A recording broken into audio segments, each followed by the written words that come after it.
people, தேவனுடைய வார்த்தை தான் நம்மை விடுதலையாக்கும். எத்தனை பேர் நம்புறீங்க?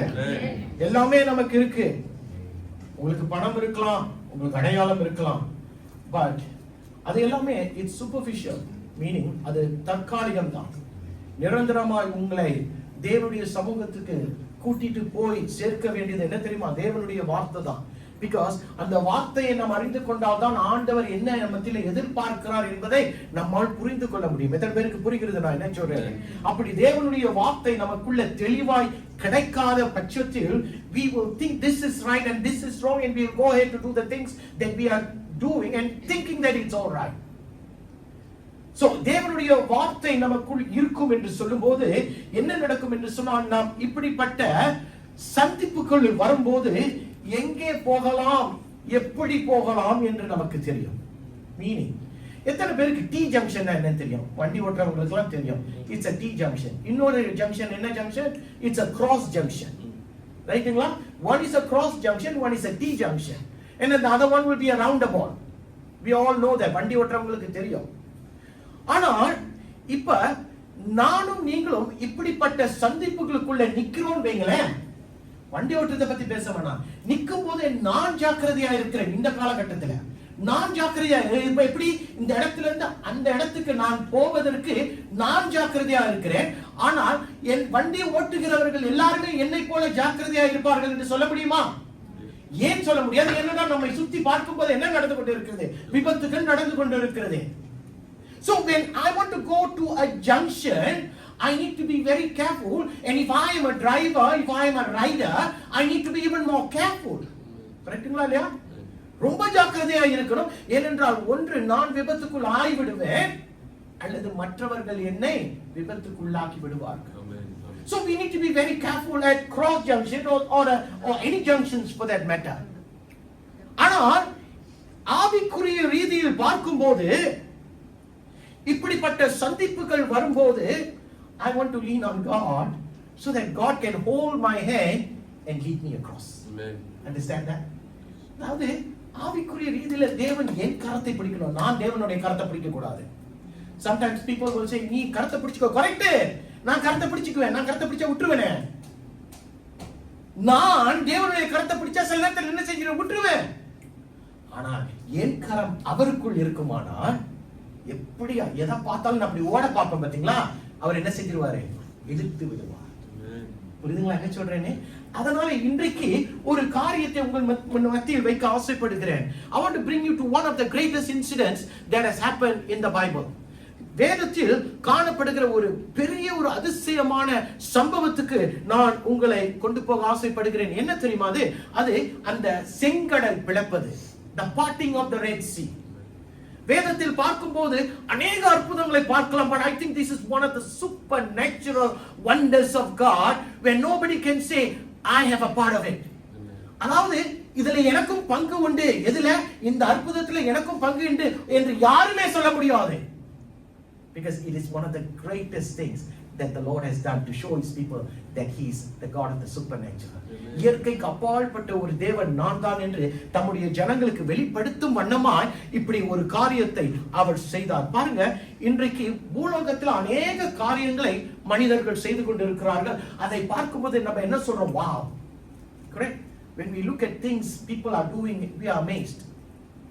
விளக்கை கண்டுபிடித்தவன் ஒருவன், டெலிபோனை கண்டுபிடித்தவன் மற்றொருவன், விமானத்தை கண்டுபிடித்தவன் இன்னொருவன். Are we applauding them for what they have done? Yes, we are. அவருடைய ஞானத்திலே திறமையில அவர்கள் இதோ விளக்கை கண்டுபிடித்தார்கள், தொலைபேசியை கண்டுபிடித்தார்கள், விமானத்தை கண்டுபிடித்தார்கள். Yes, we are impressed. But that is their intellectual that has brought them to do that. It is amazing. ஒரு காலத்துல 1950 எல்லாம் எப்படி இந்தியாவில இருந்து நம்ம எப்படி சிங்கப்பூருக்கு வருவோம் தெரியுமா? ஒரு கப்பல் இருந்துச்சு. கப்பல் பேர் என்ன? ரஜுலா. ரைட், ரஜுலா கப்பல். ஒரே ஒரு கப்பல் தான் இருக்கும். அதை எரிச்சிட்டாங்க. ஓ, சிதம்பரம் இருந்துச்சா? சிதம்பரத்தை மறந்துட்டேன். ஆமா, சிதம்பரம் இருந்துச்சு. எஸ், ரெடி எரிச்சிட்டானுங்க போல. எவனும் வந்துடக்கூடாது சொல்லிட்டு எரிச்சிட்டானுங்க. அதனால அது மட்டும் it was the only mode of transport in those days. இந்தியாவில இருந்து சிங்கப்பூருக்கு வருவதற்கு. அதுக்கப்புறம் எவனோ ஒருத்தர் விமானத்தை கண்டுபிடிச்சான். யோசிச்சு பாருங்களேன், இதெல்லாம் பார்க்க ஆச்சரியமா இல்ல? எப்பயோ எல்லாருமே விமானத்துல போயிருக்கிறோம். யோசிச்சு பாருங்களேன், அது மேல போகுது, அது விழாம போகுது. 1-2 விழுந்துருது, சரி, ஒண்ணு செய்ய முடியாது. ஆனா majority it flies. Amazing isn't it? ஆனால் அது மனிதனுடைய ஞானத்துல செயல்பட்ட ஒரு காரியம். நீங்க பாருங்க, தேவன் செய்கிற காரியங்கள் அது வித்தியாசமா இருக்கும். அதை தான் இன்றைக்கு பார்க்க போகிறோம். யாத்திராகமம் 14 எடுத்து வைத்துக் கொள்ளுங்கள், ஏனென்றால் படிப்பதற்கு உதவியா இருக்கும். பாருங்க, தேவன் மனிதனை படைத்தார். மனிதனை அவருடைய சாயலில் படைத்தார். படைத்து என்ன செஞ்சாரு? மனிதன் அவரை போல இருக்க வேண்டும் என்று எதிர்பார்த்தார். When God created man, he expected people to be like him. அதனால தான் படைச்சிருப்பாரு. பாவத்துக்குள் விழுவான், என்னுடைய குமாரனை அனுப்புவான் அப்படின்னு அவர் படைக்கல. என்ன போல இருப்பார்கள் என்று படைத்தார். ஆனால் அவன் விழுந்தான். ரைட்டுங்களா? எங்கே விழுந்தான்? ஏதேன் தோட்டத்தில் விழுந்து விட்டான். So when man has fallen down, God decided to do what? He decided to erase the people from the face of the earth. பூலோகத்தில் மனிதனை அழித்து விட வேண்டும் என்று தேவன் முடிவு செய்தார். யாருடைய காலங்களில் ஆண்டவர் அழிவை கொண்டு வந்தார்? யாருக்கு தெரியும்? நோவாவின் காலங்களில். நோவாவின் காலங்களுக்கு முன்பாய், நோவாவின் காலகட்டங்களில் பாவம் அதாவது தாண்டவம் ஆடிக்கொண்டிருந்தது. Sin was at the greatest during the times of Noah and before him. And the Lord said, okay, it's enough. நோவாவுக்கு சொல்றாரு, நீ பாலையை உண்டு பண்ணு, நான் ஜனங்களை அழித்து விடுகிறேன் என்று சொன்னார். ஜனங்களை அழித்தார். நோவாவை மறுபடியுமாய் உருமாற்றினார். ஜனங்கள் மறுபடியுமாய் வந்தார்கள். எதற்கு? அவரை போல இருக்க வேண்டும் என்று சொல்லி எதிர்பார்த்து வந்தார். ஆனால் ஜனங்கள் இருந்தார்கள்? அப்படி இல்ல, மறுபடியும் விழுந்தார்கள். இப்ப அந்த காலகட்டத்தில் ஆண்டவர் ஏற்கனவே இவர்கள் அப்படி செய்வாங்கன்னு சொல்லிட்டு ஆபிரகாமுக்கு ஒரு வாக்கு தத்தத்தை கொடுக்கிறார், அல்லது ஒரு தீர்க்க தரிசனத்தை உரைக்கிறார். He utters a prophetic word to Genesis. We see that in Genesis 15 verse 13. ஆதியாகமம் 15:13 அவர் இப்படியாய் சொல்லுகிறார். அப்பொழுது அவர் ஆபிரகாமை நோக்கி, உன் சந்ததியார் தங்களுடையதல்லாத அந்நிய தேசத்துல பரதேசிகளாய் இருந்து அத்தேசத்தாரை சேவிப்பார்கள் என்றும் அவர்களால் 400 வருஷம் உபத்திரப்படுவார்கள் என்றும் நீ நிச்சயமாய் அறிய கடவாய். The Lord said to him, know for certain that your descendants will be strangers in a country not their own, and they will be enslaved and mistreated for how long? 400 years.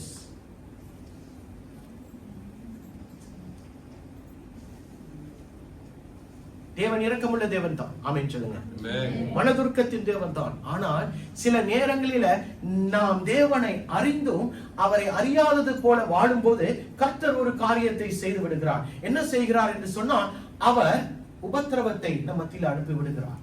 He sends us into captivity. Now, the people of Israel, they were God's own people. இஸ்ரவேல் ஜனங்கள் தேவனுடைய சொந்த ஜனத்தார். ஆனால் என்றைக்கு சொந்த ஜனம் சொந்த தேவனை பார்க்காதபடிக்கு வாழ ஆரம்பித்து விட்டார்களோ, அவர் என்ன செய்கிறார்? அவர்களை சிறைக்குள் அனுப்பி விடுகிறார். இப்போ அதற்கு காரணம் யார் தெரியுமா? தேவன் அல்ல, அவருடைய கீழ்ப்படியாமை, அவருடைய அவவிசுவாசம். Now, being unfaithful and being disobedient, God sometimes sends us into captivity.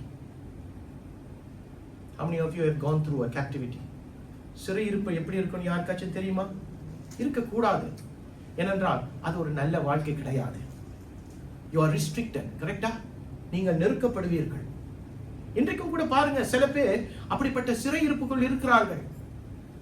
கஷ்டம் என்ற ஒரு நெருக்கம், பாவம் என்ற ஒரு நெருக்கம், வியாதி என்ற ஒரு நெருக்கம், அந்நிய பழக்க வழக்கங்கள், sinful habits, அது அவர்களுக்குள் இருக்கும். அது நெருக்கும் அவர்களை.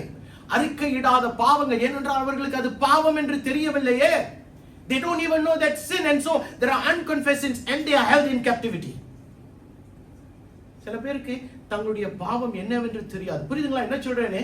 ஏனென்றால் அவர்களுக்கு வசனம் தெரியாது, வேதம் தெரியாது. அதனால அவர்கள் செய்வது சரி என்று நினைத்துக்கொண்டு அவருடைய வாழ்க்கையை நடத்தி கொண்டு இருப்பார்கள். And it is accumulating. Sin accumulates. அது பாவம் பெருகி பெருகி பெருகி பெருகி and they are held captive. அவர்கள் சிறையிருப்புக்குள் இருக்கிறார்கள். எத்தனை பேர் இன்றைக்கும் சில நேரங்களில் நினைக்கிறாங்க, நான் ஜெபிக்கிறேன், கர்த்தர் இன்னும் பதில கொடுக்கல, நான் ஜெபிக்கிறேன், கர்த்தர் என் சத்தத்தை கேட்பார். Now we are deceiving ourselves when we pray and ask God to bless us, but there in between me and my God there is this barrier called sin.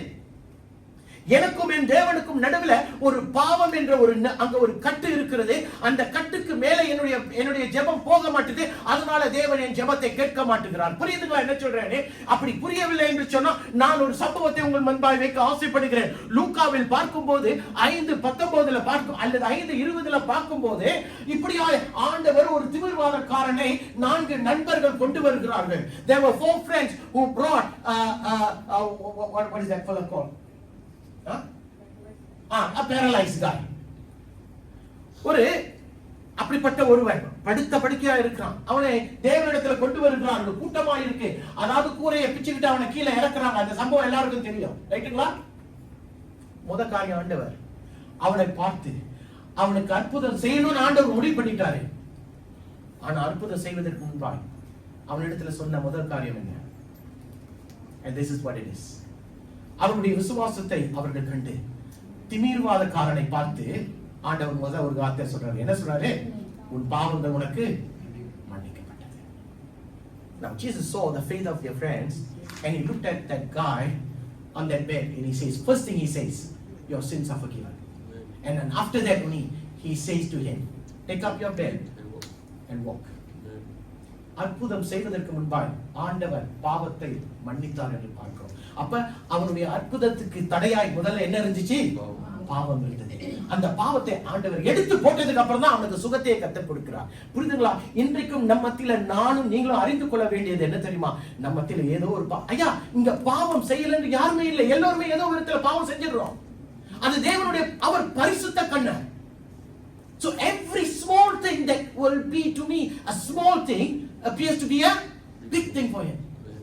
என்னோட வசனம் நீதி ரெவலேஷன் வெளிப்படுத்தின விசேஷத்துல வசனம் சொல்லுது, பொய்யர்கள் கூட அக்கினிக்குள் கடந்து போவார்களாம். நம்ம கொலைகாரனை பத்தி பேசுறோம், விபச்சாரக்காரனை குறிச்சு பேசுறோம். ஐயா பொய் சொல்றவனுக்கு எங்கேயா அக்கினி திருப்பு. தேவனுடைய பார்வையில சின்ன பாவம் பெரிய பாவம் என்பது இல்லை. ஆனால் பாவம் நமக்கு முன்பாக இருக்கும் என்று சொன்னால் ஆசீர்வாதம் நமக்கு வராது, விடுதலை நமக்கு வராது. தாய்மார்களா இருக்கலாம், தகப்பன்மார்களா இருக்கலாம், வயதானவர்களா இருக்கலாம், வாலிபர்களா இருக்கலாம். If there is sin in between you, don't expect healing. Don't expect blessings. I know most churches who talks about prosperity will never talk this. Ultimately, you want to be blessed, you must know the ways for blessing first. உனக்கு ஆசீர்வாதம் வேணும்னா ஆசீர்வாதத்தின் வழியை முதல்ல நம்ம கற்றுக் கொடுக்கணும், நம்ம கற்றுக்கொள்ள வேண்டும். அல்லேலூயா. நம்ம அப்படிப்பட்ட ஒரு சூழ்நிலை வரும்போது தேவன் சில காரியங்களை நம்முடைய வாழ்க்கையில அனுமதிப்பார். இஸ்ரவேலை போல இஸ்ரவேல் ஜனங்களை சிறையிருப்புக்குள் கொண்டு போனார். எதற்கு? அவர்கள் மனம் திரும்புவார்கள், அவர்கள் யோசித்து பார்த்து மறுபடியும் தேவனிடத்தில் வருவார்கள் என்று சொல்லி அந்த சிறையிருப்பை அனுமதித்தார். He allowed them so that they could reflect, they could repent and they could return back to God. But did they return? 400 ஆண்டுகள் ஆகிட்டு அப்ப ஆண்டவர் வாக்குத்தத்தத்தை கொடுத்துட்டாரு, தீர்க்க தரிசனமா உரைச்சிட்டாரு. என்ன சொல்லிட்டாரு? ஆபிரகாம்கிட்ட 400 வருஷம் உன்னுடைய ஜனங்கள் சிறையிருப்பில் இருக்காங்க, இப்ப 400 வருஷம் முடிய போது ஆண்டவர் அதை நினைத்து பார்த்து ஒருவனை அனுப்புகிறார். யாரை அனுப்புகிறார்? ஜனங்களை விடுதலையாக்க யார் அனுப்புறாரு? மோசே அனுப்புகிறார். மோசேயை பார்க்கும்போது எத்தனை பேருக்கு தெரியும்? தேவன் தகுதி இல்லாதவர்களை கூப்பிட்டு தான் அவர்களை தகுதிப்படுத்துகிறார். தகுதி உள்ளவனை யாருமே ஆண்டவர் அழைப்பதே கிடையாது. அப்படின்னு பார்க்க போனா பூமியில தகுதி உள்ளவன் யார் இருக்கா? யாருமே இல்ல. யோபுவை பத்தி ஆண்டவர் சொல்றார், நீதிமான்றாரு. அவனை மைனஸ் பண்ணுங்க. ஆபிரகாம் விசுவாசத்தின் தட்டை பாவம் செய்தானா? அவன் செய்தான். இருதயத்துக்கு ஏற்றவன் யாரு? தாவீது. பாவம் செய்தானா? பாவம் செய்தான் தான். பிரியமானவர்களே, தேவனுடைய சன்னிதானத்தில் தேவன் தகுதி அற்றவர்களை அழைத்து தகுதிப்படுத்துகிற தேவன். அப்படி தகுதி இல்லாத ஒரு மனுஷன் தான் மோசே. Moses was not qualified, but God calls those people who are unqualified and qualify them and then uses them. மோசே அவனுக்கு தெரியும் நான் தகுதி இல்லைன்னு. அதான் வெக்கப்படவே இல்லை. தேவன் சொல்றான், என்ன சொல்றான்? நான் தகுதி இல்ல, நான் திக்குவாய் அப்படின்றான், பேச தெரியாது அப்படின்றான். அப்ப அப்படி சொன்னா தேவன் விட்டுருவாருன்னு நினைச்சான். ஆனா தேவன் சொல்றாரு, இல்ல நீ தான் போகணும். இல்ல நான் போக மாட்டேன். இல்ல நீ தான் போகணும். இல்ல நான் போக மாட்டேன். சரி, உன்னுடைய சகோதரன் ஆரோனை அனுப்புகிறேன், அவனோடு போ. எவன் வேண்டாம் என்று தேவனுடைய பிரசன்னத்தில் என்னால முடியாது என்று சொன்னானோ, ஒரு நாள் மோசேயை தகுதிப்படுத்தி பயன்படுத்தும் போது மோசே ஒரு ஜெபத்தை எழுதியிருக்கிறான். என்ன சொல்றாரு தெரியுமா? ஐயா, உங்க பிரசன்னம் இல்லாம என்னை நீர் அனுப்பாதீங்க என்றான். This man who said I'm not qualified to go, who rejected God, who said I don't want to serve you, turn around when he understood God, and at one moment, years later, he says, if you are not going, don't send me. That's what he said. Do you understand now? இன்றைக்கு இந்த இடத்துல தகுதி உள்ளவர்கள் யாருமே இல்ல. ஆனா தேவ சமூகத்துல உங்களை நீங்கள் உருக்கி ஒப்பு கொடுக்கும் போது தேவன் உங்களை தகுதிப்படுத்துகிறார்.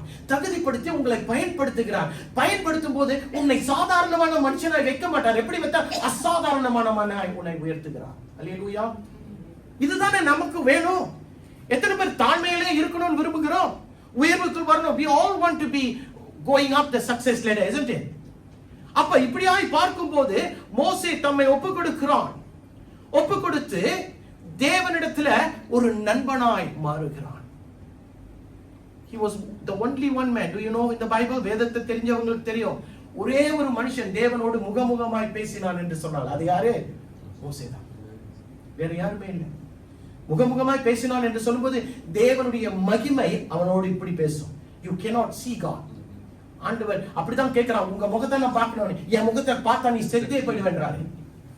அவருடைய மகிமை இறங்குகிறது. இப்படியாய் பேசுகிறான் தேவனோடு. Isn't that a privilege? Isn't that the most beautiful thing I and you should be asking? The presence of God. God talking to me and me talking to God. That would be one of the wonderful things that I and you should be desiring right now today. அல்லேலூயா. தேவன் என் பக்கத்தில் இருக்க வேண்டும் என்று சொல்லி இப்ப என்ன நடக்கிறது? ஆண்டவர் இந்த மோசேயை தகுதி இல்லாத மோசேயை யார்கிட்ட அனுப்புறார் தெரியுமா? அந்த காலகட்டத்தில் உலகத்துல ஒரு பெரிய பயங்கரமான ஒரு ராணுவ பலன் வைத்திருக்கிற எகிப்தின் பார்வோனிடத்தில் அனுப்புகிறார்.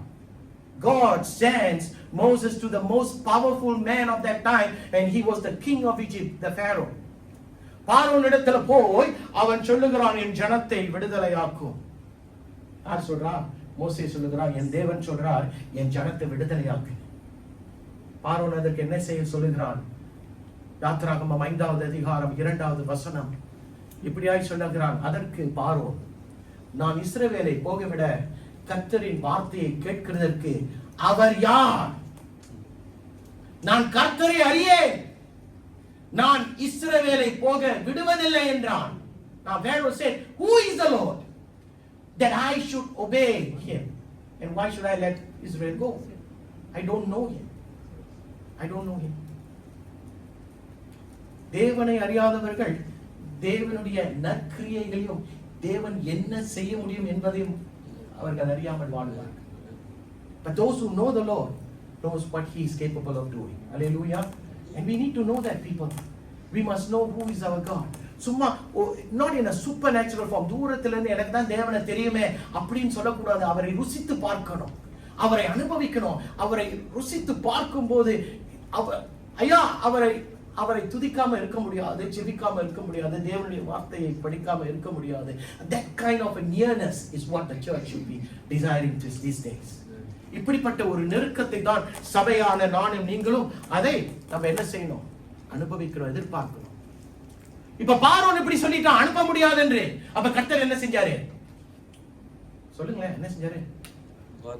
வாதைகளை அனுப்பினார். ரைட்டுங்களா? வாதை. He sent how many plagues? 10 வாதைகளை அனுப்பினார். He sent 10 plagues over Egypt. எகிப்துக்கு நேராக 10 வாதைகளை அனுப்பினார். எத்தனை பேருக்கு வாதை என்னன்னு தெரியும்? வாதைகளை தெரியுமே? that's plagues. 9 1 அனுப்புறாரு, 2 அனுப்புறாரு, 3 அனுப்புறாரு, 4 அனுப்புறாரு, 7 அனுப்புறாரு, 8 அனுப்புறாரு, 9 அனுப்புறாரு. ஆனால் பார்வோன் இப்படிதான் நிக்கிறான். அவன் என்ன சொல்றான்? நான் அனுப்ப முடியாதுன்றான். கடின இருதயத்தோடு அனுப்ப முடியாதையா அப்படின்ட்டான். கர்த்தர் மோசேயை பார்த்து சொல்றாரு, கடைசி ஒரு வாதை அனுப்புவேன், அவன் நிச்சயமாய் அனுப்புவான். என்று சொல்லி கடைசி வாதையை அனுப்பினார். என்ன வாதை அது? தலைச்சன் பிள்ளையை, எகிப்தில் இருக்கிற தலைச்சன் பிள்ளை, முதல் மகனை, முதல் மிருகத்தை ஆண்டவர் கொன்று போட்டார். Right up from the Pharaoh's son to the peasant's son, everyone was killed, including their firstborn animals.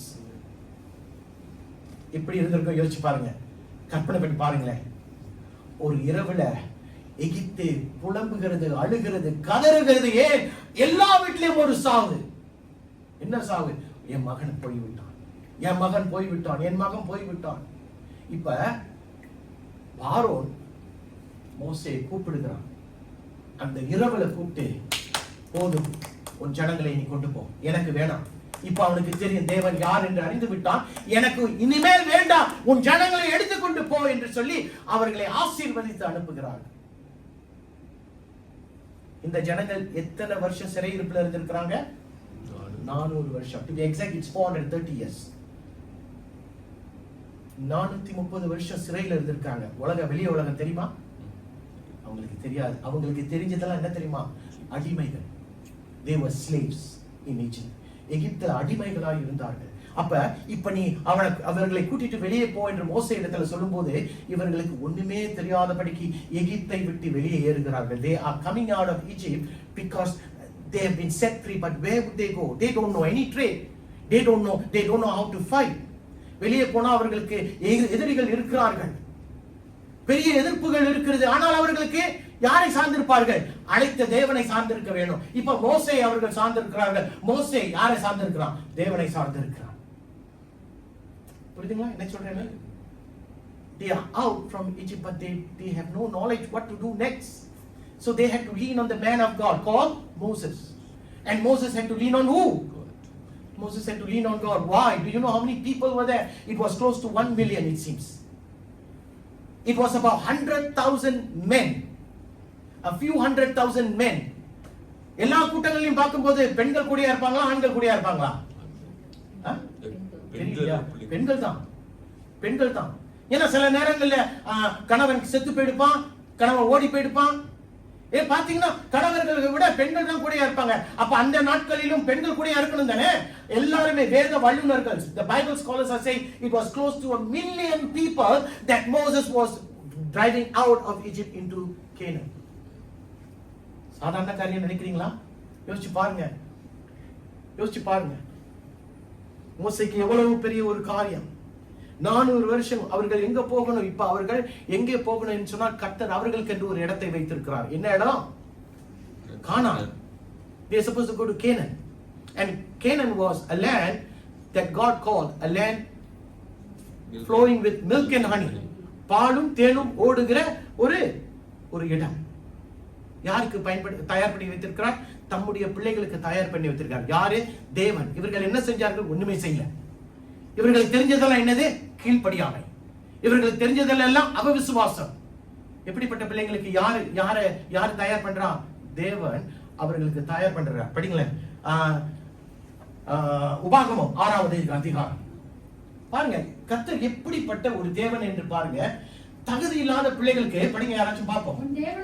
தேவனாகிய கர்த்தர் உனக்கு கொடுப்பேன் என்று ஆபிரகாம், ஈசாக், யாக்கோபு என்பவர்களாகிய உன் பிதாக்களுக்கு ஆணையிட்டு கொடுத்த தேசத்தில் உன்னை பிரவேசிக்க பண்ணும்போது நீ கட்டாத வசதியான பெரிய பட்டணங்களையும் அப்புறம் நீ நிரப்பாத சகல நல்ல வஸ்துகளாலும் நிரம்பிய வீடுகளையும் நீ வெட்டாமல் வெட்டப்படுகிற துறவுகளையும் நீ நடாத திராட்சை தோட்டங்களையும் ஒலிவ தோப்பங்களையும் அவர் உனக்கு கொடுப்பதினால் நீ சாப்பிட்டு திருப்தியாகும் போது நீ அடிமைப்பட்டிருந்த வீடாகிய எகிப்து தேசத்திலிருந்து உன்னை புறப்பட பண்ணின கர்த்தரை மறவாதபடி எச்சரிக்கையாய் இரு. ஆமென். ஆங்கிலத்தில் என்ன சொல்லுது? When the Lord God brings you into the land he swore to your father, to Abraham, Isaac and Jacob, and give you the land with large flourishing city that you did not build, அப்புறம் house filled with all kind of good things, that you did not provide, wells you did not dig, wells that you did not dig, vineyard and olive groves, that you did not plant, then you will eat and be satisfied. Yes. to be careful that you do not forget the Lord that who brought us from Egypt out of the land of slavery. அதாவது நீ ஒண்ணுமே செய்யல, எதுவுமே செய்யல, நீ ஆண்டவருக்கு கீழ்ப்படியாம நடந்த, அவிசுவாசமா வாழ்ந்த. ஆண்டவர் சொல்ற நீ எதையுமே செய்யலையா, பரவாயில்ல, நீ என்னுடைய அடையாளத்துக்குரியவன் என்று சொல்வதனால உன்னை நான் கானானுக்கு கொண்டு போகிறேன். அந்த இடங்களை பார்க்கும் போது நீ எதையுமே செய்யவில்லை, நீ எதையுமே நடவைகளுக்கல, நீ எதையுமே கட்டல, எல்லாத்தையும் நான் உனக்கு தரேன் என்று சொல்லி ஆண்டவர் அவர்களை பார்த்து சொல்லுகிறார். ஹல்லேலூயா. தேவனுடைய பிள்ளைகளுக்கு தேவன் உன்னிடத்தில் இல்லாத பட்சத்துல கூட மற்றவர்களிடத்திலிருந்து எடுத்து உனக்கு கொடுக்கிற தேவனாய் இன்றைக்கும் இருக்கிறார். எத்தனை பேர் நம்புறீங்க? ஹல்லேலூயா. இன்றைக்கும் உன்னிடத்துல ஒண்ணுமே இல்ல, ஆனா நீ அவருக்குள் பிரியமாய் உண்மையாய் இருக்கிறபடினால் என்னதமா செய்யறாரு, ஒருவனுடைய காரியத்தை எடுத்து, ஒருவனுடைய தொகையை எடுத்து, ஒருவனுடைய நிலத்தை எடுத்து அவர் உனக்கு கொடுக்கிறவராக இருக்கிறார். ஏன் நடக்கலாம்? ஏன் தெரியுமா? நானும் நீங்களும் அவருடைய பிள்ளை. என்ன ஒரு ஆமென் சொல்ல மாட்டேன். எனக்கு செவ்வாய்க்கிழமை என்னுடைய நண்பர் ஒருவர் எனக்கு இந்தியாவில இருந்து போன் பண்ணியிருந்தார். அவர் ஒரு போதகராக இருக்கிறார். அவர் அடிக்கடி எனக்காக போன் பண்ணி பார்த்து என் ஊழியத்துக்கு அச்சுவீங்க என்று சொல்லுகிற ஒரு மனிதர், ஒரு கிராமத்துல ஊழியம் செய்கிறவர். அப்ப இப்பதான் ஆரம்பிச்சிருக்காரு, ஒரு 4-5 வருஷத்துக்கு முன்னால. சோ அவருடைய ஊழியத்துல இப்ப உங்களுக்கு தெரியுமா, இந்தியாவில சென்னையில ஒரு பெரிய சட்டம் வந்திருக்கு. வீடுகளை அவர்கள் தேவாலயங்களாய் ஜெப வீடுகளாய் வைக்க முடியாது என்ற ஒரு சட்டத்தை தமிழ்நாடு கொண்டு வந்து விட்டது. இப்ப அவர்கள் என்ன செய்யணும், இன்னொரு இடத்தை பார்க்கணும். அவர்கள் என்ன செய்வார்கள், இப்பதான் ஆரம்பிச்சார்கள், அவர்களுக்கு பணம் இல்லை. ஆனா அவங்க போய் ஒரு இடமாய் பார்த்தாங்கன்னா, எதுல பணம் இல்லாம விசுவாசத்துல போய் பார்த்தாங்க. விசுவாசத்துல போய் பார்த்து யாராச்சும் கொடுப்பாங்க அப்படின்னு போயிட்டு ஒரு இடமா கேட்கும் போது ஒண்ணுமே இல்லையா. ஆனா அவர் சோர்ந்து போகவில்லை. அவர் என்ன செஞ்சாரு, இன்னொரு இடத்துல போகும்போது ஒரு ஒரு ஒரு தேவனை அறியாத ஒரு ஸ்திரீ, அவங்கதான் அந்த நிலத்துக்கு சொந்தக்காரவங்க. அவங்க கூப்பிட்டு இவங்க கேட்டாங்களாமா, இந்த இடம் சும்மா கிடக்குத, இதை நாங்க பயன்படுத்திக்கலாமா அப்படின்னு. அதுக்கு அவங்க சொன்னாங்க, ஐயா நீங்க பயன்படுத்திங்க. எப்படி கொஞ்சம் இதா சொன்னாங்க. எப்படி சொன்னாங்க, நீங்களாம் அந்த அல்லேலூயா கூட்டம் தானே, நீங்க பயன்படுத்திங்க அப்படின்னு அவரை பார்த்து சொன்னாங்க. அந்த நிலத்தை எனக்கு போட்டோ அனுப்புனாரு. அது ஒரு பெரிய நிலம். அப்ப எவ்வளவுமா அப்படின்னா, பணம்லாம் நீங்க கொடுக்க வேணாம், இதை நீங்க சரிப்படுத்திங்க. அதுக்கப்புறம் 2 வருஷம் கழிச்சு இதுக்கு வாடகை நீங்க எவ்வளவு கொடுக்கணுமா நாங்க செஞ்சிடறோம். 2 வருஷம் கழிச்சு நீங்க ஒரு வாடகை சொல்லுங்க, எனக்கு ஒரு 2500 வெள்ளி கொடுங்க. தேவனை பாருங்க, 2500 வெள்ளிக்கு சென்னையில உங்களுக்கு ஒரு குடிசை கூட கிடைக்காது. அப்படிப்பட்ட ஒரு நிலத்தை கொடுத்து கட்டுவதற்கு என்கிட்ட கேட்டார், பாஸ்டர் பிரேயர் பண்ணிக்க, முடிஞ்சா உதவி செய்யுங்க. இடத்தெல்லாம் பார்த்தோம். அவர் சின்ன பிள்ளைகள் மத்தியில ஊழியத்தை ஆரம்பித்து அந்த சின்ன பிள்ளைகள் மித்தம் போய் அவங்களுடைய பெற்றோர்களை கொண்டு வந்து ஒரு 50 பேர் 60 பேர் உள்ள ஒரு சபையை நடத்தி கொண்டு இருக்கிறார். புரியுதுங்களா? கர்த்தர் எப்படி செய்கிறார் பார்த்தீங்களா? அதாவது அவர்கிட்ட ஒண்ணுமே இல்ல, யாரோ ஒருத்தவங்க தேவனை அறியாதவங்ககிட்ட போய் பேசி இருக்கிறார் ஆண்டவர். அதனால இவர் போய் கேட்கும் போது பயன்படுத்திங்க, சும்மாதான் இருக்கு, நீங்களே கட்டிங்க அப்படின்னு சொல்லிட்டாங்க. இந்த காலகட்டத்துல புத்தி உள்ளவன் யாராச்சும் போய் செய்வானா? யோசிச்சு பாருங்க. ஆனால் தேவன் செய்ய சொன்னார், மற்றவர்கள் செய்வார்கள்.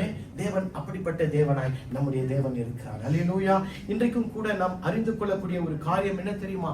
தேவன் தம்முடைய ஜனங்களுக்கு அவர் எதையும் செய்ய தயாராக இருக்கிறார். Always remember that God will go to any extent to bless his people. இப்ப ஜனங்களை அவர்கள் சிறையிருப்பிலிருந்து எகிப்திலிருந்து கொண்டு வந்து கானான் தேசத்துக்கு கொண்டு போகிறார். கானான் தேசத்துக்கு கொண்டு போகும்போது நான் தான் சொன்னேன், இந்த ஜனங்கள் 400 வருஷம் சிறையிருக்கப்பட்டிருக்கிறாங்க. they don't know the outside world. அப்ப என்ன செய்யணும்? நல்லா கேளுங்க. ஆண்டவர் ஒரு காரியத்தை செய்கிறார். in case you don't know, from Egypt to go into Canaan it takes 11 days. எத்தனை நாள்? 11 நாள் தான். எகிப்திலிருந்து கானானுக்கு போகணும்னா 11 நாள்ல போயிடலாம். ஆனால் ஆண்டவர் அவர்களை கொண்டு போன பாதை எத்தனை வருஷம் கழிச்சு போய் சேர்ந்தாங்க? 40 வருஷம் கழிச்சு போய் சேர்றாங்க. 11 நாளுக்கும் 40 வருஷத்துக்கு வித்தியாசம் இருக்கா? இப்படி இல்ல, இப்படி இருக்கு.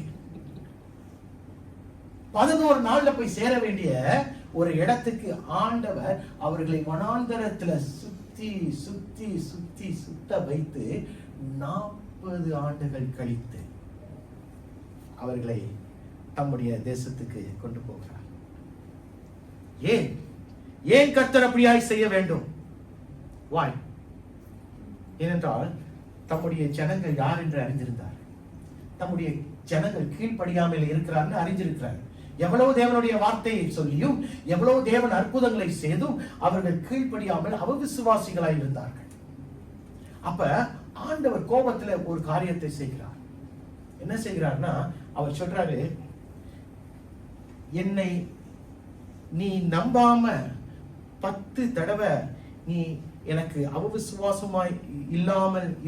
அவிசுவாசமாய் இருந்ததுனால யார் யார் கீழ்ப்படியாமல் யார் யார் விசுவாசம் இல்லாமல் இருந்தார்களோ அவர்கள் நான் கொடுக்கிற கானான் தேசத்துக்குள் அவர்கள் போக மாட்டார்கள் என்று சொல்லிவிட்டார். ஸ்ட்ரிக்டா சொல்லிட்டார். நீ விசுவாசித்தா உனக்கு கானான், நீ விசுவாசிக்கலனா உனக்கு வனாந்தரம் தான். வனாந்தரத்துல நீ செத்து போயிடுவேன்றாரு. அப்படிதான் சொல்றாரு. எவன் விசுவாசிக்கலையோ, எவன் அவர் வார்த்தைக்கு கீழ்ப்படியலையோ நீ வனாந்தரத்திலே செத்து போயிடுவேன்றாரு. தேவனுடைய பிள்ளை தானே, தேவன் இரக்கமுள்ளவர் தானே. ஆனால் தேவன் அதே நேரத்தில் அவர் சொல்றார், என்னுடைய மகிமை உள்ள என்னுடைய வாழ்க்கையில நீ இடைப்படும் போதுதான் உனக்கு ஆசீர்வாதம். If you are going to stand outside my will, you can never expect my blessings. In fact, you will be only expecting his wrath. தேவனுடைய கோபாக்கனை தான். வனாந்தரத்துல விசுவாசிக்காதவன் என்ன செஞ்சான்? அவர்கள் எல்லாமே மரித்து போனார்கள். பாருங்களேன், என்னாகமம் 14:22 பார்ப்போமே. Turn with me to Numbers 14:22. படிங்க. என் மகிமையையும் நான் எகிப்திலும் வனாந்தரத்திலும் செய்த என் அடையாளங்களையும் கண்டிருந்தும் என் சத்தத்துக்கு செவி கொடாமல் இதனுடனே 10 முறை என்னை பரீட்சை பார்த்த மனிதரில் ஒருவரும். Next one. Yeah. படிங்க. இந்த வனாந்தரத்தில் உங்கள் பிரேதங்கள் விழும். பாருங்க. உங்களில் 20 வயது முதல் அதற்கு மேற்பட்டவர்களாக எண்ணப்பட்டு உங்கள் தொகைக்கு உட்பட்டவர்களும் எனக்கு விரோதமாய் முறுமுறுத்தவர்களுடைய ஆகிய அனைவரின் பிரேதங்களும் விழும். அப்புறம் எப்னாயினின் குமாரன் காலேபும் நூனின் குமாரன் யோசுவாவும் தவிர மற்றவர்களாகிய நீங்கள் நான் உங்களை குடியேற்றுவேன் என்று ஆணையிட்டு கொடுத்த தேசத்தில் பிரவேசிப்பதில்லை. அப்புறம் கொள்ளையாவார்கள் என்று நீங்கள் சொன்ன உங்கள் குழந்தைகளையோ நான் அதில் பிரவேசிக்க செய்வேன். நீங்கள் அசட்டை பண்ணின தேசத்தை அவர்கள் கண்டறிவார்கள். அப்புறம் உங்கள் பிரேதங்களோ இந்த வனாந்தரத்திலே விழும். அப்புறம் அவைகள் வனாந்தரத்தில் விழுந்து தீரும் மட்டும் உங்கள் பிள்ளைகள் 40 வருஷம் வனாந்தரத்திலே திரிந்து நீங்கள் சோறும் போன பாதகத்தை சுமப்பார்கள். நீங்கள் தேசத்தை சுற்றி பார்த்த 40 நாள் இலக்கத்தின்படியே ஒவ்வொரு நாள் ஒவ்வொரு வருஷமாக நீங்கள் 40 வருஷம் உங்கள் அக்கிரமங்களை சுமந்து என் உடன்படிக்கைக்கு வந்த மாதலை உணர்வீர்கள். கர்த்தராகிய நான் இதை சொன்னேன். எனக்கு விரோதமாய் கூட்டம் கூடின இந்த பொல்லாத சபையார் யாவருக்கும் இப்படியே செய்வேன். இந்த வனாந்தரத்திலே அழிவார்கள், இங்கே சாவார்கள் என்று சொல் என்றான். பாத்தீங்களா? அதாவது நீ விசுவாசம் இல்லாம என் வார்த்தைக்கு கீழ்ப்படியலன்னு சொன்னா நீ பாலும் தேனும் ஓடுகிற தேசத்தை குறித்து அறிந்து கொள்ள முடியுமே தவிர அதுல சுதந்திரித்துக் கொள்ள முடியாது. அப்ப அறியாதவனும் புரியாதவனும் அவவிசுவாசியும் பாவம் செய்கிறவனும் அவனுடைய இடம் எங்க? வனாந்தரம். வனாந்தரத்தில் என்ன செய்வான்? செத்து போவான். சில நேரங்களில ஆண்டவரே ஏன் என்னுடைய ஆசீர்வாதம் தாமதமாயிருக்கிறது என்று சொல்லும் பொழுது நானும் நீங்களும் நினைத்து பார்க்கணும். கொஞ்ச நேரம் தேவ சமூகத்தில் அமர்ந்து அவருடைய பாதத்தில் அமர்ந்து கொஞ்ச நேரம் காத்திருங்க. When you stand, when you sit in the presence of God for certain decisions that you make, சில முடிவுகளை நாம் முக்கியமான முடிவுகளை எடுக்கணும், தீர்மானங்களை எடுக்க வேண்டும் என்று சொன்னா தேவ பிரசன்னத்தில் கொஞ்ச நேரம் அமர்ந்துருங்க. தேவன் ஒரு வார்த்தையை கொடுப்பார். ஜனங்கள் சில நேரங்களில் அவர்களுக்கு தெரியவில்லை, தான் செய்தது பாவம் என்று தெரியவில்லை, அதனால அவர்கள் அவரை ஏற்றுக்கொள்ளவில்லை, அவரை புறக்கணித்தார்கள். There is an English word which says they treated him with contempt. They treated him with contempt. அதுக்கு ஒரு உதாரணம் இருக்கிறான், பார்க்கலாமா? சவுல் ராஜாவை குறித்து நமக்கு தெரியும். அவன்தான் இஸ்ரவேலின் முதல் ராஜா, right? He was the first king and his name was Saul. கர்த்தர் அவனை அழைத்தார், கர்த்தர் தான் அழைத்தார். அவனுடைய கப்பல் நல்லா தான் போயிட்டு இருந்துச்சு. எது வரைக்கும்? ஒரு காலகட்டம் வந்ததும் அவன் கொஞ்சம் உயரத்துக்குள் வந்து விட்டான். அந்த உயரத்துக்குள் வந்த உடனே என்ன நடக்குது? ஆண்டவருடைய வார்த்தைக்கு கீழ்ப்படியவில்லை. 1 சாமுவேல் 15:26. சாமுவேல் சவுலை பார்த்து, நான் உடனே கூட திரும்பி வருவதில்லை. இத கேளுங்க. கர்த்தருடைய வார்த்தையை புறக்கணித்து நீர் இஸ்ரவேலின் மேல் ராஜாவாய் இருந்தபடிக்கு கர்த்தர் உம்மையும் புறக்கணித்து தள்ளினார் என்றார். Now Samuel said to him, I will not go back with you. Now this is important. He says, you Saul have rejected the word of the Lord. And because you have rejected the word of the Lord is rejecting you as king. Amen. How many of you understand that? Amen. So there is a penalty when you and I know God and you reject God. Correct? நாம் தேவனை அறிந்தும் அவரை புறக்கணிப்போம் என்று சொன்னால் கர்த்தர் என்ன செய்யறாரா? நான் உன்னை புறக்கணிச்சிருவேன்றாரு. Is this word still applicable today? Yes. ஆனா பாஸ்டர், இது கிருபையின் காலமே. அப்ப கிருபையின் காலத்தினால ஒழுங்கு இருக்காதா? புதிய ஏற்பாட்டுல தான் சொல்லியிருக்கு கிருபையின் காலம்னு. அதே புதிய ஏற்பாட்டுல தான் சொல்றது ஆண்டவர் பட்சிக்கும் அக்கினின்னு. The same New Testament says God is a gracious God, but it is the same New Testament which says but God is a consuming fire. Yes. Meaning he will discipline. Correct? அப்ப 18 பார்க்கும்போது இல்லைங்க, அப்ப இந்த காரியத்தை பார்ப்போமே. நம்ம எங்க வரோம்? இப்ப நம்ம அந்த செங்கடல்கிட்ட வந்துடுறோம். இப்ப அவர்களை செங்கடல் பக்கமாய் ஆண்டவர் 11 நாள்ல அவர்களை கானானுக்கு கொண்டு போகணும். ஆனால் ஆண்டவர் என்ன செய்கிறார்? அவர்களை அந்த செங்கடலின் ஓரமாய் அவர்களை கொண்டு வருகிறார். எகிப்திலிருந்து வந்து அவர்களை செங்கடல் ஓரமாய் கொண்டு போகிறார். திருப்பிக் கொள்ளுங்க, யாத்திராகமம் 13, 17, 18. பார்வோன் ஜனங்களை போக விட்ட பின் ஜனங்கள் யுத்தத்தை கண்டார்கள், மனமடைந்து எகிப்துக்கு திரும்பி விடுவார்கள் என்று சொல்லி பெலிஸ்தரின் தேச வழியாய் போவது சமீபம். ஆனாலும் தேவன் அவர்களை அந்த வழியாய் நடத்தாமல் சிவந்த சமுத்திரத்தின் வனாந்தர வழியாய் ஜனங்களை சுற்றி போக பண்ணினார். இஸ்ரவேல் புத்திரர் எகிப்து தேசத்திலிருந்து அணியாய் புறப்பட்டு போனார்கள். அந்த வசனத்தை ஆங்கிலத்தில் பார்க்கும்போது, so God led the people, no this next one 18. God led the people around by the desert road towards the Red Sea. Now listen to this word. The Israelites went up out of Egypt armed for battle. நான் முதல்ல சொன்னேனே, அவர்கள் 400 வருஷம் எப்படி இருந்தார்கள்? சிறையில் இருந்தார்கள். There is a different interpretation. இதை நம்ம தவறா எடுத்துடக்கூடாது. அவர்கள் அணியாய் போனார்கள். ராணுவ வீரர்கள் எப்படி போவார்கள்? அணியாய் போவார்கள்.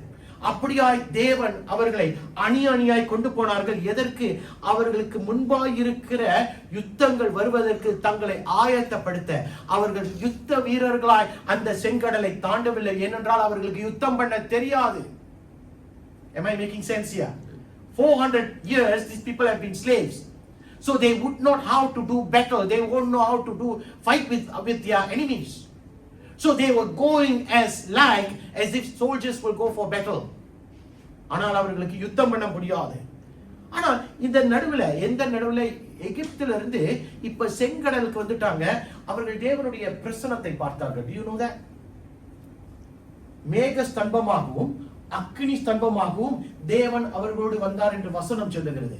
The Bible says that the presence of God came with them in a pillar of cloud and in a pillar of fire. It was a supernatural thing. அவர்கள் இதுவரை பார்க்காத ஒரு காரியம் அவர்களை பின்தொடர்ந்து வந்து கொண்டிருக்கிறது.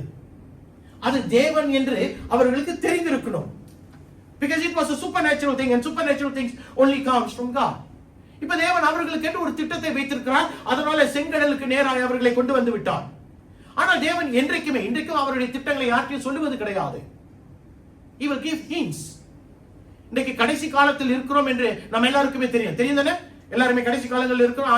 ஆண்டவராகிய இயேசு திருப்பி வரப்போகிறார் என்று நமக்கு தெரியும். அறிகுறிகள் அவர் சொன்னாரா இந்த நாள் இந்த நேரத்தை வருவேன்? இல்ல, சொல்ல மாட்டார். ஆனால் அவர் சொல்லுகிற காரியம் என்னவென்றால் சம்பவங்களை பாருங்கள். மத்திய 24வது அதிகாரத்தில் பாருங்க, எந்தெந்த காரியங்கள் நடக்கும் போது நம்ம அறிந்து கொள்ளணும், சமீபமாய் ஆகிவிட்டது, காலம் சமீபமாகிவிட்டது. அதே போலதான் இவர்களை பார்க்கும்போது, இந்த ஜனங்களை பார்க்கும்போது, அவர்கள் தேவனுடைய பிரசன்னத்தினால நடத்தப்பட்டவர்கள்.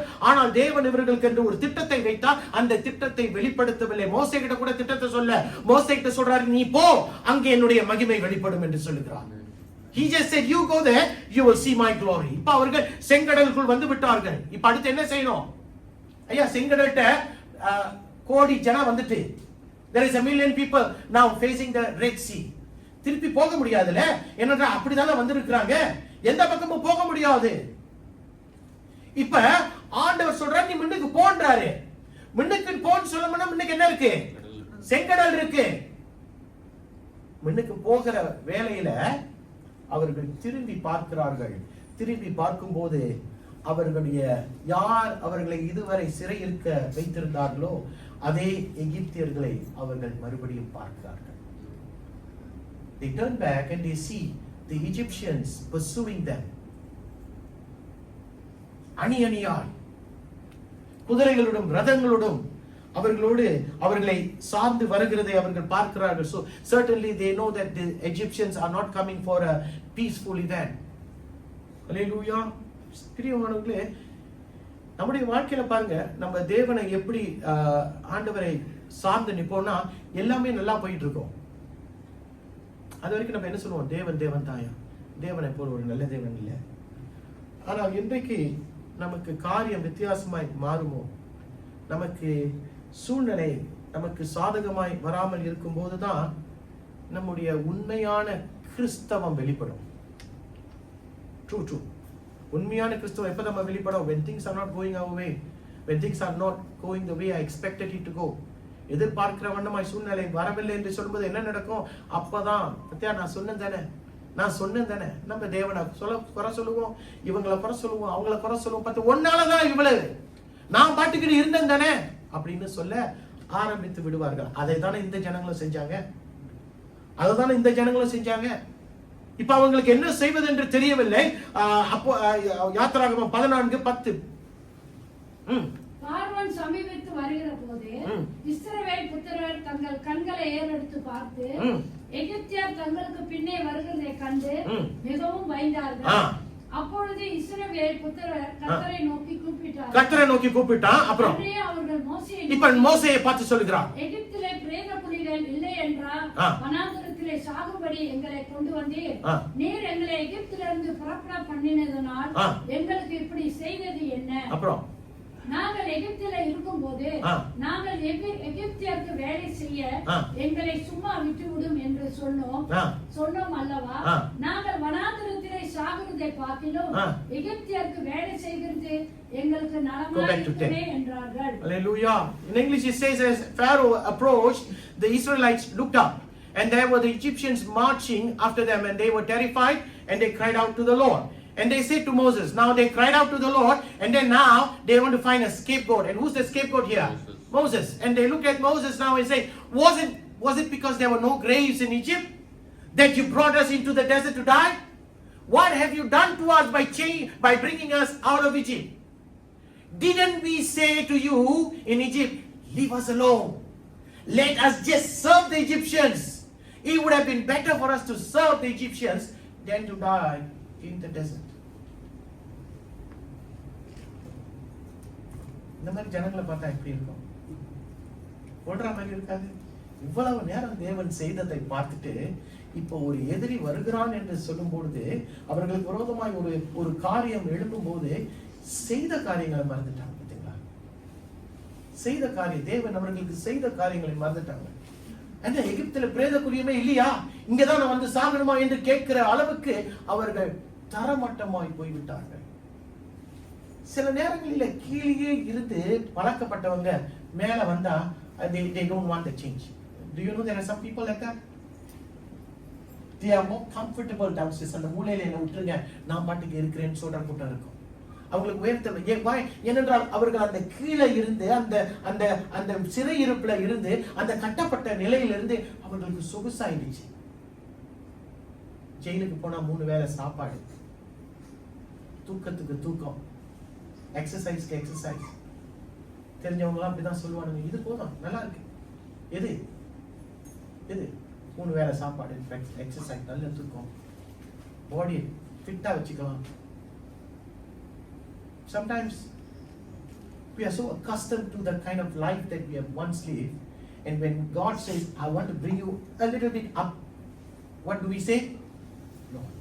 நான் இப்படியே இருக்கிறேன், என்ன விட்டுருங்க. இப்ப அதுதானே இந்த இஸ்ரவேல் ஜனங்கள் சொல்றாங்க.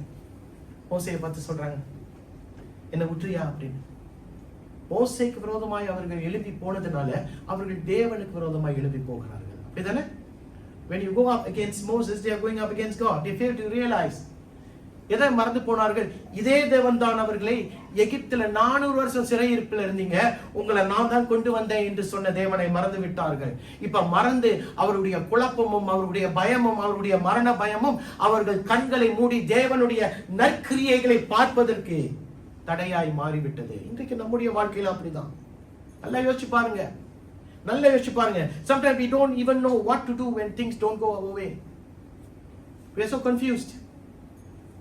Lord, why? முறுமுறுத்தார்கள். இதே எகிப்தியர்கள் வனாந்தரத்தில் முறுமுறுத்து கர்த்தர் அவர்களை கொன்று போட்டார். ஒரு சூழ்நிலை நமக்கு சாதகமாய் மாறவில்லை என்று சொல்லும் பொழுது நம்ம என்ன செய்யறோம்? ஏதாச்சும் கர்த்தருக்கு விரோதமாய் முறுமுறுக்கிறோம், ஜனங்களுக்கு விரோதமாய் முறுமுறுக்கிறோம். ஆனால் கர்த்தர் எனக்கு நன்மை செய்தார் என்பதை நாங்கள் மறந்து போய் விடுகிறோம். We just forget the faithfulness of God, what he has done to us in our past. என்னுடைய இன்றைக்கு அவர் எனக்கு என்ன செய்திருக்கிறார், நாளைக்கு அவர் செய்வார் என்பதை சில நேரங்களில் மறந்து விடுகிறோம். உதாரணத்தை யோபுவை பார்க்கலாமே. யோபுவை பாருங்களேன். யோபு 1:21 அவன் எவ்வளவு கர்த்தருடைய நன்மையை பார்த்திருக்கிறான். அதனால அவனுடைய வாழ்க்கையின் பாதையில ஒரு சம்பவம் அவனுடைய வாழ்க்கையை தலைகீழாய் மாற்றியது. Just one day and his beautiful life was turned around. ஆனால் அவன் கர்த்தரை ருசித்து பார்த்ததுனால அவன் சொல்லுகிறான், நிர்வாணியாய் என் தாயின் கர்ப்பத்திலிருந்து நான் வந்தேன், நிர்வாணியாய் அவ்விடத்துக்கு திரும்புவேன். ஆனால் இந்த வார்த்தையில அவனுடைய குணாதிசயம் தெரிகிறது. கர்த்தர் கொடுத்தார், கர்த்தர் எடுத்தார். கர்த்தருடைய நாமத்துக்கு இப்போ நம்முடைய வாழ்க்கை மாறணுங்கயா. நம்முடைய வாழ்க்கை மாறணும்னா try to always remember the goodness God has done in your lives. உங்களுடைய வாழ்க்கையில கர்த்தர் செய்த நன்மைகளை நாம் மறந்து போய்விடக் கூடாது. என்றா மறந்துட்டோம் வைங்களேன், எப்ப மறக்கிறோமோ அன்றைக்கு தேவன் நம்முடைய மத்தியில ஏதோ ஒரு காரியத்தை நமக்கு விரோதமாய் எழும்புகிற ஒரு காரியத்தை அனுமதிக்கும் போது நாம் தேவன் செய்த நன்மைகளை மறந்து விடுகிறோம். Always try to remember God is a good God. ஒரு காரியம் மாறுதலாய் முடியும் போது தேவனை மறந்து போய்விடக் கூடாது. போன திங்கட்கிழமை எனக்கு ஒரு போன் வந்துச்சு. எங்க இருந்து? பாட்டிக்ஸ்ல இருந்து எனக்கு ஒரு போன் வந்துச்சு. எப்படின்னா, நம்ம சர்ச் கேம்ப் அக்டோபர்ல நடத்துறோம்ல, அந்த அக்டோபருக்காக நம்ம ஒரு இடத்தை புக் பண்ணியிருந்தோம். என்ன இடம் பேரு? Glory beach resort. பாட்டிக்ஸ்ல ஒரு ரிசார்ட்டை புக் பண்ணியிருந்தோம், க்ளோரி பீச். திங்கட்கிழமை போன் பண்ணி அங்கிருந்து சொல்றாங்க, அந்த இடம் உங்களுக்கு கிடைக்காது அப்படின்ட்டாங்க. நம்ம அனௌன்ஸ் பண்ணி எல்லாத்தையும் இது பண்ணியாச்சு. எல்லாம் 3 சபைகள் இணைந்து செய்கிறோம். ஜனங்கள் இருக்கிறாங்க. It's not about me, it's about 60 people, 70 people. வேற எதுவும் காணாம போனா பரவாயில்ல, வேற எதுவும் கிடைக்கலன்னா பரவாயில்ல. இடமே கிடைக்கலன்னா நான் எங்க சர்ச் கேம்ப் வைக்கிறதுக்கு? அப்ப நான் டீம் கிட்ட போட்டேன், ஒரு டெக்ஸ்ட் போட்டேன், இந்த மாதிரி ஆயிடுச்சுன்னு. ஆப்வியஸ்லி நம்ம என்ன செய்வோம்? எல்லாருமே குழம்பிதான் போவோம். குழம்பி போய் சரி இதை செய்வோம் எல்லாரும் சொல்றாங்க, இதை செய்வோம், இதை செய்வோம். ஒன்னே ஒன்று சொன்னேன், wait for a while, let's go and pray. அப்படி அன்றைக்கு தேவனுடைய சமூகத்தில் நின்று சொல்றேன், நான் ஜெபிக்கிறேன். கர்த்தர் இந்த வார்த்தையை தான் எனக்கு வைத்தார். இதே சம்பவத்தை தான் கர்த்தர் எனக்கு வைத்தார். அப்ப எனக்கு புரியல. அப்ப நான் சொன்னேன், புதன்கிழமை நம்ம போவோம்னு சொல்லி புதன்கிழமை நம்ம போய் பாட்டிக்ஸ்ல 2 இடங்களை பார்த்து விட்டு, பழைய இடம் க்ளோரி பீச் ரிசார்ட்டை பார்க்கிலும் ஆண்டவர் நமக்கு இன்னொரு சிறந்த இடத்தை கொடுத்தார். ஹல்லேலூயா. தேவன் அப்படிப்பட்ட தேவன். அப்ப ஒரு குழப்பம் வரும்போது, எனக்கு விரோதமாய் ஒரு காரியம் எழும்பி விட்டது என்று சொல்லி, என்ன ஆண்டவரே எப்படி செஞ்சிட்டீங்கன்னு சொல்றது ஒரு விதம். ஆண்டவரே நீர் எதை செய்தாலும் நன்மைக்கு ஏதுவாய் செய்வீர் என்று சொல்வது மற்றொரு விதம். புரியுதுங்களா என்ன சொல்றேன்னு? அப்ப பாருங்க, அந்த இடத்துக்கு போய் பார்க்கும்போது அந்த பழைய இடத்தை பார்க்கலாம், this is even more better.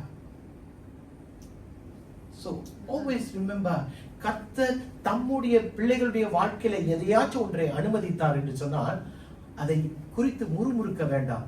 ஆண்டவரே எதுவா இருந்தாலும் உம்முடைய சித்தம் மட்டும் நிறைவேறட்டும் என்று சொல்லி ஜெபிக்கிறவர்களாய் நானும் நீங்கள் காணப்படுகிறேன். ஏனென்றால் இதை எல்லாருக்குமே புரியாது பிரியமானவர்களே, எல்லாருக்குமே புரியாது. இன்றைக்கு ஒரு மரண பயம் வருகிறது. அவர்கள் மோசேயை பார்த்து, ஏன்பா அப்படி செஞ்சிட்ட அப்படின்னு கேட்கிறார்கள். பழைய ஏற்பாட்டுல யோசபாத் ராஜான்னு ஒருத்தர் இருக்கான், எல்லாருக்கும் தெரியும். யோசபாத் ராஜா பாத்தீங்கன்னா அவன் இன்னும் வித்தியாசமானவன். அவனிடத்துல வந்து சொல்றாங்க, எதிரி வருகிறார்கள் என்று சொல்லல, எதிரிகள் வருகிறார்கள் என்று சொன்னார். 3 எதிரிகள் உனக்கு விரோதமாய் எழும்பி படையை எடுத்துக்கொண்டு வருகிறார்கள் சொன்ன போது, ஒரு ராஜா முக்கியமாய் எதை அவன் செய்ய வேண்டும்? அவன் தம்முடைய படையை ஆயத்தப்படுத்த வேண்டும். Because it is not concerning him alone, it is concerning the people in his kingdom. So when he hears the news that there are enemies coming against him, the first thing he should be doing is prepare his army, get them ready. ஆனா இவன் என்ன செய்கிறான்? தேவ சமூகத்துல போய் உட்கார்ந்து இருக்கிறான். இதை புரியாதவர்கள் அவன் பைத்தியக்கார ராஜா என்று சொல்வார்கள். அப்படிதானே? People who don't know him will say he should be mad to do this. ஆனால் அவனுக்கு ஏற்கனவே கர்த்தர் நன்மை செய்திருக்கிறார், அதை அவன் அறிந்திருந்தான். அதனால ஆண்டவரிடத்துல போய் இப்படியா ஜெபிக்கிறான். அநேக காரியங்களை சொல்லிட்டு கடைசியா ஒரு வார்த்தை சொல்கிறான், ஆண்டவரே எனக்கு என்ன செய்வது என்று தெரியல, ஆனால் என் கண்கள் உம்மை நோக்கி பார்க்கிறது. He prays like this. He says, Lord, I don't know what to do, but my eyes is on you. ஆண்டவர் சொல்றாரு, இந்த யுத்தத்துல நீ ஒண்ணுமே செய்ய வேணாம், நீ சும்மா போ, மத்தத நான் பாத்துக்கிறேன். அப்ப யுத்தத்துக்கு போனா யார் போகணும்? ராணுவ வீரர்கள் போகணும். ரைட்டுங்களா இல்லையா? யுத்தம்னா ராணுவ வீரர்கள், only soldiers must go and battle out into the to face the enemy. ஆனா அவன் ராணுவ படைக்கு முன்பாக அவன் யாரை நிறுத்துகிறான்? பாடல் குழுவை நிறுத்தினான், கோயிலை கொண்டு போகிறான், வர்ஷிப் டீமை கொண்டு போகிறான். பாக்குறவன் என்ன சொல்லுவான்? இவன் உண்மையான லூசு ராஜான்றான். ஆனா அவன் அதைதான் செய்தான். அவனுடைய ராணுவம் பின்னால வருது. அவர்களுக்கு முன்பாக யார் போகிறா? பாடுகிற குழு போது. வாத்திய கருவியை வாசிட்டு தேவனை துதித்துக் கொண்டு எங்க போகிறான்? யுத்தத்துக்கு போகிறான். என்ன நடக்குது? அந்த துதியின் சத்தத்துல அந்த இடத்துல ஒரு குழப்பத்தை கண்டு ஆண்டவர் உருவாக்குகிறார். எதிரிகள் சிதறடிக்கப்பட்டார்கள். ஒரு ஆமென் சொல்லுங்க. பிரியமானவர்களே, இன்றைக்கு எந்த சூழ்நிலை இருந்தாலும் தேவனுடைய வார்த்தையை பிடித்துக் கொள்ளுங்க. ஏன் தெரியுமா? தேவனுடைய வார்த்தை தான் என்னையும் இன்றைக்கு இந்த இடத்துல நிற்க வைத்திருக்கிறது. அவருடைய வாக்கு தத்தங்கள் கிறிஸ்துவுக்குள்ள ஆம் என்றும் ஆமென் என்றும் இருக்கிறதை நான் நம்புகிறேன். அதனாலதான் சொல்றேன், உங்களுடைய சூழ்நிலைகள், சிறையிருப்புகள் உங்களுக்கு விரோதமாக எழும்பும் போது தேவனுடைய வார்த்தையை பிடித்துக் கொள்ளுங்கள். அதாவது you have to practice what you preach. இன்றைக்கு நீங்க தேவனுடைய வார்த்தையை கேட்டு இருக்கிறீர்கள், அந்த வார்த்தை உங்களுக்குள்ள பதிந்திருக்கும் என்று சொன்னால் அந்த வார்த்தையை உங்களுடைய வாழ்க்கை நடைமுறையில் அதை அபியாசம் செய்யுங்கள். Practice that. ஏனென்றால் சில நேரங்களில கர்த்தர் எப்படி எதை கொண்டு வந்து நமக்கு செய்வார் என்று தெரியாது, ஆனால் நிச்சயமாய் செய்வார். அல்லேலூயா. அன்றைக்கு யோசபாத் ராஜா அவனுடைய பாடகர் குழுவை முன்னுக்கு கொண்டு போய் ஒரு யுத்தத்தில் ஜெயத்தை கொண்டான். தேவனை ருசித்து பார்த்தவர்கள் சும்மா இருக்க மாட்டார்கள். பவுலும் சீலாசும் இதோ சிறையில் வைக்கப்பட்டிருக்கிறார்கள். சிறையின் சூழ்நிலை எப்படி இருக்கும்? நெருக்கப்பட்ட சூழ்நிலை. ஆனால் அவர்கள் உதடுகள் சும்மா இருக்கவில்லை. என்ன செய்தார்கள்? தேவனை துதிக்க ஆரம்பித்து விட்டார்கள். அந்த இடத்துல கர்த்தர் ஒரு அற்புதத்தை செய்தார். அல்லேலூயா. இன்றைக்கு சூழ்நிலை உனக்கு சாதகமா இல்ல, எத்தனை பேர் துதிப்பீங்க? எத்தனை பேர் துதிக்க முடியும் சொல்லுங்க? Everything is going haywire. Everything is going against you. How many of you will lift up your voice and just praise God? Will anybody do that? It's difficult, isn't it? It's difficult. But that's what God wants you to do. It's difficult. சாத்தியம் இல்ல. ஆண்டவர் ஆராதிக்க முடியாது இந்த மாதிரி சூழ்நிலையில. ஆனா அதை தான் செய்யணும்னு கர்த்தர் சொல்றார். அதை தான் நானும் செய்திருக்கிறேன். நான் கர்த்தருடைய கரத்தை பார்த்திருக்கிறேன். உங்கள் முன்பாய் நான் நிற்கும் போது எனக்கு கர்த்தர் செய்த காரியங்கள் ஒவ்வொன்றாய் கர்த்தர் எனக்கு முன்பாய் நிறுத்துகிறார். I want you to know this. Start to worship in the midst of difficulties, struggles. என்னுடைய மனைவி 4 வருஷத்துக்கு முன்பாய் திடீரென்று இறந்து போகும்போது அழுகை ஒரு பக்கமா இருந்தாலும் நான் ஆண்டவர்கிட்ட அப்படிதான் ஜெபிச்சேன். ஆண்டவர் எனக்கு யாருமே இல்லை, ஆனால் நீர் இதை அனுமதித்திருக்கிறீர். Let it be, your will be done. அப்படி சொல்லி தான் ஜெபிச்சேன் அந்த மருத்துவமனையில்.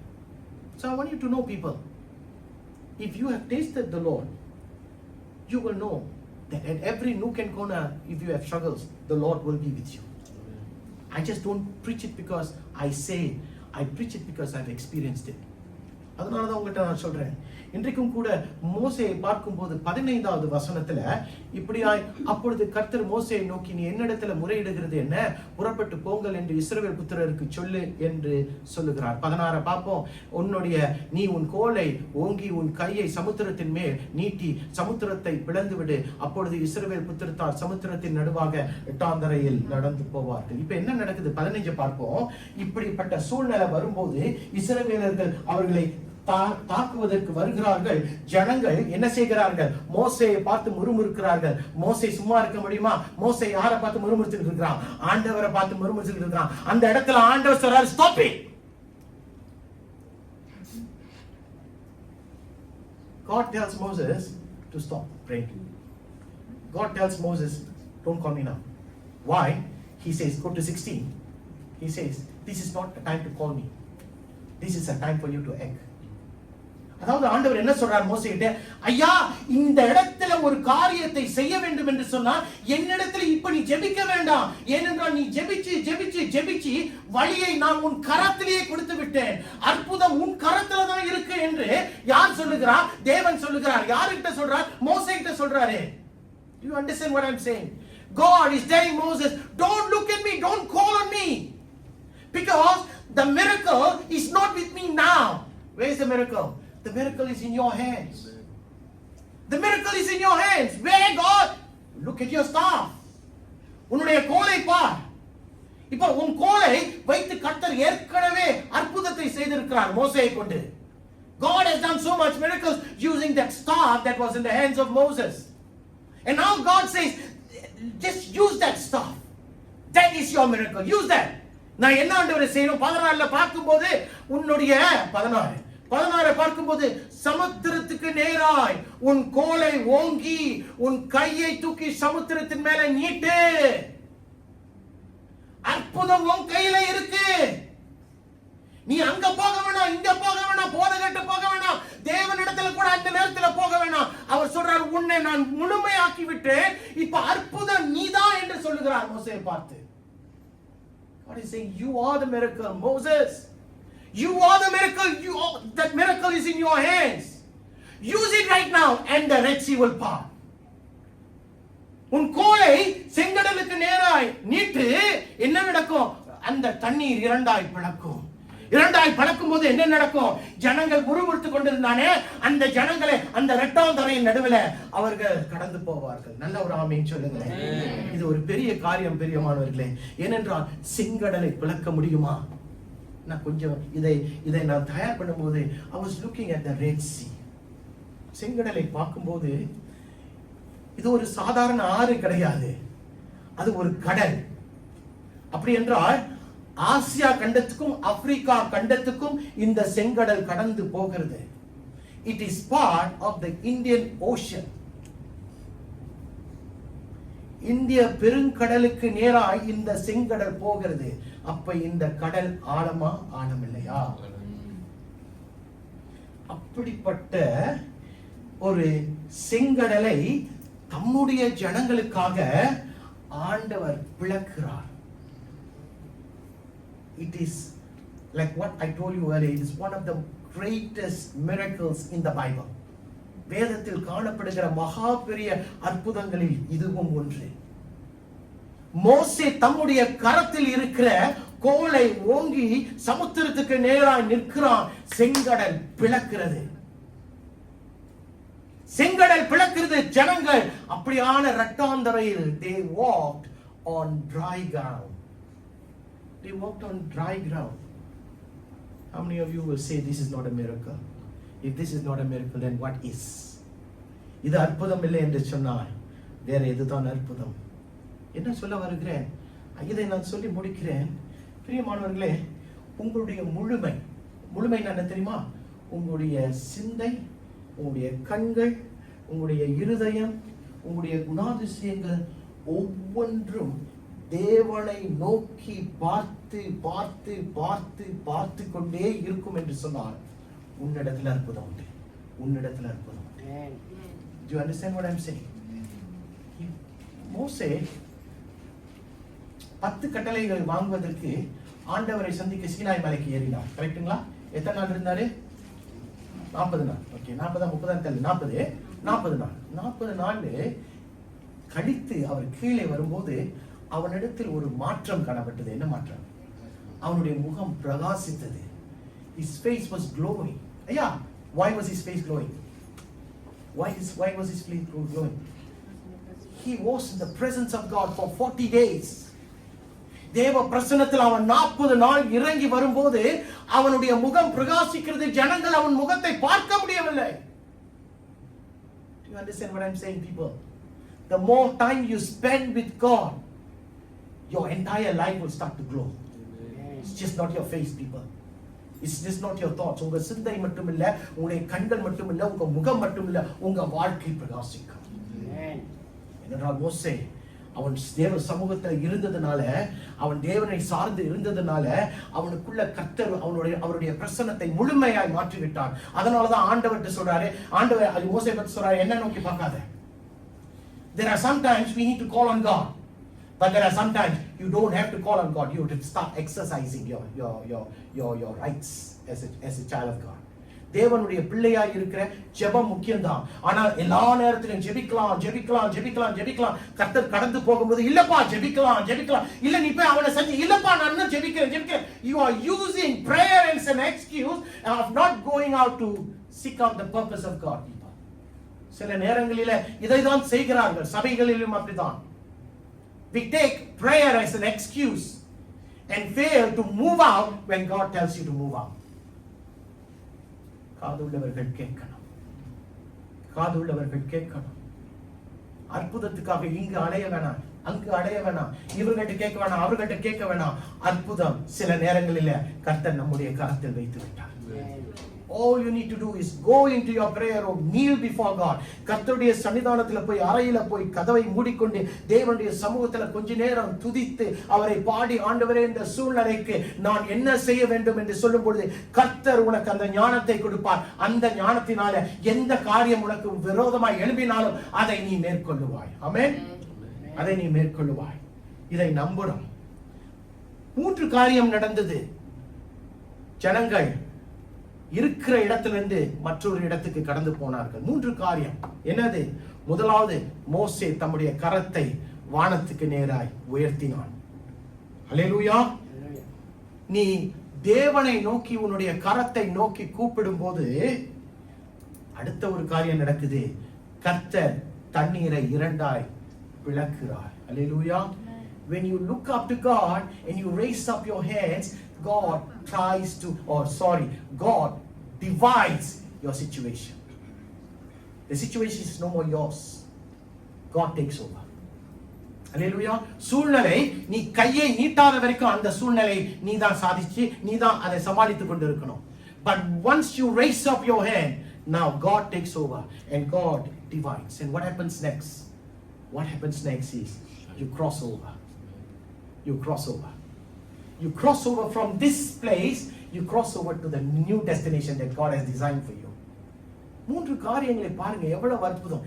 கரத்தை நீட்டுகிறான், தண்ணீர் பிளக்கிறது, ஜனங்கள் அந்த இடத்துக்கு கடந்து போகிறார்கள். அப்போ உன்னுடைய பழைய வாழ்க்கை அது அங்கேயே போயிருக்கு. பழைய வாழ்க்கை அங்கதான் இருக்கும். ஏனென்றால் நான் இப்ப 2ஆம் தரையில போய் அந்த பக்கம் தாண்டி விட்டேன். ஆமென் சொல்லுங்களேன். Hallelujah. People think that there is no way, but God says when there is no way, I will make a way. Hallelujah. அன்றைக்கு மோசே ஜனங்களுக்காக நின்றான். ஜனங்களுக்காக கரங்களை தூக்கி தேவனுடைய ஜனங்களுக்காக நின்றான்.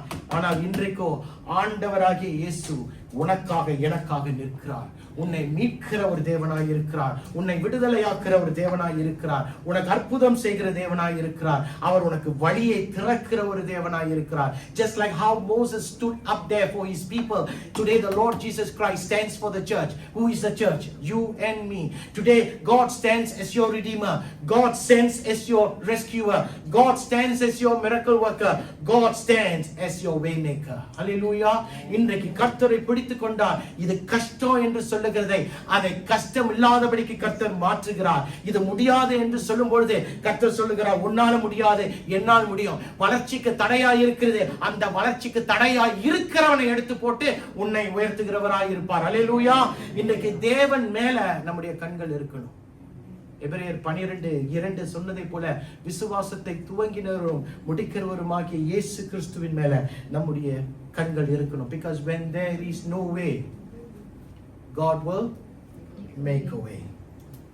வழி திறக்கப்படவில்லை என்று சொல்லுகிற பட்சத்தில் கர்த்தர் என்ன செய்கிறார்? வழியை திறக்கிறார். People, don't call it ridiculous. Don't call the parting of the Red Sea as ridiculous. இதை அசட்டை பண்ணிடக்கூடாது. இது ஒரு சாதாரண காரியம் இல்லை. இது சாத்தியமில்லை என்று நினைத்தார்கள். அன்றைக்கு யோனா சாத்தியமில்லை என்று நினைத்திருப்பான் என்று சொன்னால் அவன் விழுந்து போய் அந்த மீனின் வாயில் இருக்கும்போது அவன் அமைதியா இருந்திருக்கணும். சாத்தியம் உண்டு என்று சொன்னதுனாலதான் மீனின் வயிற்றில் கூட அவன் என்ன செய்கிறான்? ஆண்டவரை நோக்கி துதிக்கிறான். அல்லேலூயா. அன்றைக்கு சீஷர்கள் அந்த ஒரு கடலில் ஒரு கப்பலில் இருக்கிறார்கள். அவர்களுக்கு விரோதமாய் தண்ணீர் எழும்புகிறது.